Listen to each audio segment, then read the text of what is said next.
રાધનપુર ખાતે આવેલ railway station ખાતે રામેશ્વર મહાદેવ મંદિર ખાતે યજ્ઞ તેમજ ભજન ભોજન સાથે ભવ્ય ઉજવણી કરવામાં આવી હતી। શ્રાવણ માસના અમાવસના સોમવારે પાટણ જિલ્લાના રાધનપુર ખાતે એટલે કે રેલવે સ્ટેશન ખાતે આવેલ ઐતિહાસિક અને પૌરાણિક રામેશ્વર મહાદેવ મંદિર ખાતે ભવ્ય ઉજવણી કરવામાં આવી હતી। ભજન ભોજન અને યજ્ઞ સાથે ભવ્ય ઉજવણી કરાઈ હતી। આ પ્રસંગે યજ્ઞની અંદર રમેશભાઈ કેસાજી ઠાકોર પરિવાર દ્વારા લાભ લેવામાં આવ્યો હતો। આ પ્રસંગે મોટી સંખ્યામાં લોકો ઉપસ્થિત રહ્યા હતા। આજના ભોજન દાદા સાબા વાડિયા કેશાજી મફાજી રાધનપુર ઠાકોર વાસ પરિવાર દ્વારા આ પ્રસંગે તાલુકા કોંગ્રેસ પ્રમુખ કરશનજી ઠાકોર અને શંકરજી મોતીજી ઠાકોર તેમજ ઠાકોર સેનાના ભાવાજી ઠાકોર તેમજ અન્ય મહાનુભાવોની ઉપસ્થિતિ રહી હતી। રાધનપુરના ધારાસભ્ય લવિંગજી સોલંકીએ હાજરી આપી હતી। ભજન ભોજન યજ્ઞ યોજાયો હતો। મહેમાનોનું ભવ્ય સ્વાગત કરવામાં આવ્યું હતું। JKS ન્યૂઝ ગુજરાતી સાથે મનુ ઠાકર રાધનપુર।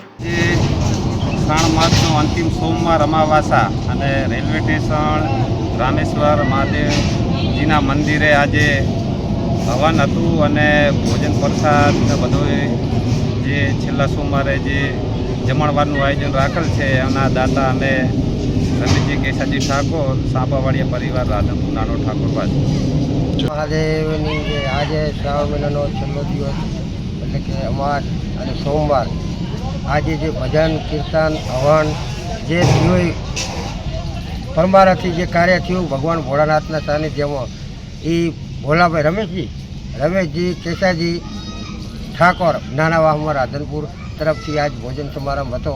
બોલો રામેશ્વર મહાદેવની।